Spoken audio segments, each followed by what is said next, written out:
मान्यवर, सन 1999 में जब देश और प्रदेश में दोनों जगह भारतीय जनता पार्टी की सरकार थी और आर्थिक संकट ऐसा आया कि सरकार के पास इतना पैसा नहीं था कि वो प्राथमिक विद्यालय के शिक्षकों को वेतन दे सके, तो ऐसी स्थिति में जो उत्तर प्रदेश के प्राथमिक विद्यालय थे उन पे ताले लटक गए और 26 मई 1999 को सर्व शिक्षा अभियान के तहत गरीब मजदूर किसान, जो गांवों में गरीब मजदूर किसान रहते हैं, उनके बच्चों को पढ़ाने के लिए प्राथमिक विद्यालयों पर जो ताले लटके थे उस ताले को और किसी ने खोलने का काम किया था तो वो शिक्षा मित्र थे। मान्यवर, शिक्षा मित्र लगातार अपनी पूरी योग्यता के हिसाब से बहुत मेहनत करते हैं लगातार, और 1450 रुपए से इन्होंने अपने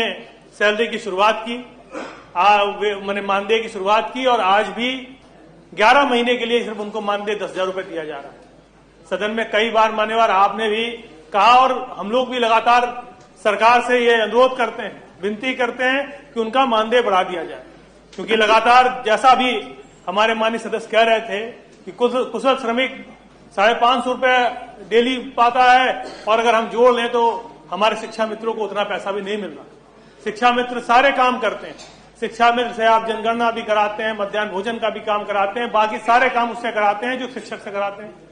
जब समान काम का समान वेतन मिलना चाहिए तो सब शिक्षा मित्र को भी पूरा पैसा मिलना चाहिए।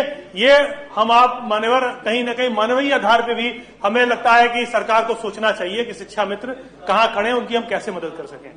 हमें आज भी याद है सन 2017 का चुनाव चल रहा था और यहीं बनारस में देश के प्रधानमंत्री आदरणीय नरेंद्र मोदी जी अपने चुनावी रैली में उन्होंने कहा कि अगर कोर्ट से उन्हें न्याय नहीं मिलेगा तो सरकार उनके साथ खड़ी है। इसका मतलब कहने का था कि अध्यादेश लाकर भी उनको नियमित करने का काम सरकार करेगी।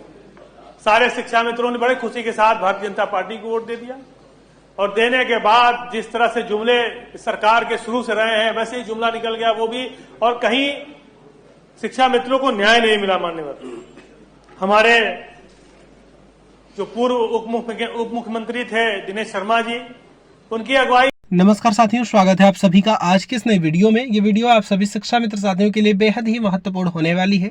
वर्तमान की कुछ खबरें, हाल ही के अंदर का चल रहा कुछ ऐसा प्रकरण जिनको देखने के बाद समायोजन के दृष्टिगत सब कुछ क्लियर होने वाला है। इन सारी बातों को आपके मध्य में साझा करेंगे। सभी साथियों से एक विशेष अनुरोध है, वीडियो को आप पूरा देखें। चैनल को अभी तक आपने सब्सक्राइब नहीं किया है तो इसे सब्सक्राइब भी कर लें। अब चलते हैं अपडेट पर। भी एक कमेटी बनाई गई थी शिक्षा मित्रों पर, उस कमेटी का क्या हुआ मान्यवर, आज तक हमें और आपको किसी कोई जानकारी नहीं हो पाई, और मैं चाहता हूं कि आज माननीय मंत्री जब बताएंगे तो उस कमेटी ने क्या निर्णय लिया ये भी हमें और आपको बताने का काम करेंगे। मान्यवर, मैं आपसे यही कहना चाहता हूं कि जब आदरणीय अखिलेश यादव जी मुख्यमंत्री थे, उन्होंने ग्रामीण क्षेत्रों में 28,528 रुपए और शहरी क्षेत्रों में 29,878 रुपए देने का काम किया था। ये लेकिन कोर्ट की मजबूरी की वजह से वो कंटिन्यू नहीं हो पाया। तो अगर आज आपकी सरकार है तो हम आपसे अनुरोध विनती यही करेंगे कि शिक्षा मित्रों के साथ आपको खड़ा होना चाहिए। आज टेट सुपर टेट जो पास कर लिए हैं उनकी भी नियुक्ति नहीं हो पा रही है। 6 जनवरी 2019 को सुपर टेट की जो परीक्षा हुई थी उसके बाद कट ऑफ जो 40-45 था उसको बढ़ाकर 60-65 कर दिया गया। माननीय सुप्रीम कोर्ट ने भी कई बार अपनी टिप्पणियों में कहा है कि खेल के बीच में खेल के नियम नहीं बदले जा सकते। तो जब कट ऑफ का इन्होंने जानबूझ के बढ़ा दिया कि ज्यादा शिक्षा मित्र समायोजित न हो पाए। 2021 में टेट का जो रिजल्ट हुआ वो अभी तक नहीं आया, साथ ही साथ उसके बाद कोई परीक्षा भी नहीं हुई। मान्यवर, शिक्षा मित्र लगातार हम लोगों से संपर्क में रहते हैं। कुछ समस्याएं, अपनी मांगे उनकी थी, तो 4-5 मांगे मैं कहना चाहता हूं सदन के समक्ष में रखूं कि संशोधित अध्यादेश लाकर पुनः शिक्षा मित्रों को सहायक अध्यापक के पद पर बहाल किया जाए। भारत का राजपत्र 10 अगस्त 2017 लागू हो।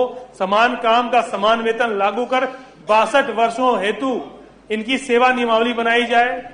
एनसीईटी के 23 अगस्त 2010 के पैरा 4 में शिक्षा मित्रों को शामिल करते हुए शिक्षा मित्रों को अध्यादेश लाकर टीटी की परीक्षा से भी छूट प्रदान की जाए। जिस शिक्षा मित्रों की आंदोलन में जान चली गई उसके परिवार के एक सदस्य को सरकारी नौकरी सरकार देने का काम करे और आंदोलनों में जो शिक्षा मित्रों पर जितने सरकार ने झूठे मुकदमे लगाए, लाठियां चलाई, पीटने का काम किया, उन जो झूठे मुकदमे लगाए उन झूठे मुकदमों को वापस लेने का काम सरकार करे। ज्यादा कुछ न कहते हुए मान्यवर, लगातार मैं ये 4 लाइन हमेशा शिक्षा मित्रों की कहता हूं, इसलिए फिर आज कहूंगा कि यूपी के शिक्षा मित्रों का हुआ हाल बेहाल है। वर्षों की सेवा का फल मिला बहुत कमाल है। बेटी सयानी बेटा भी करता सवाल है, आगे खाई पीछे कुआं बड़ा विशाल है। मैं इन्हीं शब्दों के साथ मान्यवर आपसे यही अनुरोध करता हूं कि पीठ से आज निर्देश हो जाए कि शिक्षा मित्रों को कम से कम मान्यवर सरकार बढ़ा दे और इस महंगाई के जमाने में शिक्षा मित्रों को कुछ भला हो जाए। इसी के साथ मैं आज की कार्रवाई रोककर चर्चा कराई जाने की मांग करता हूं।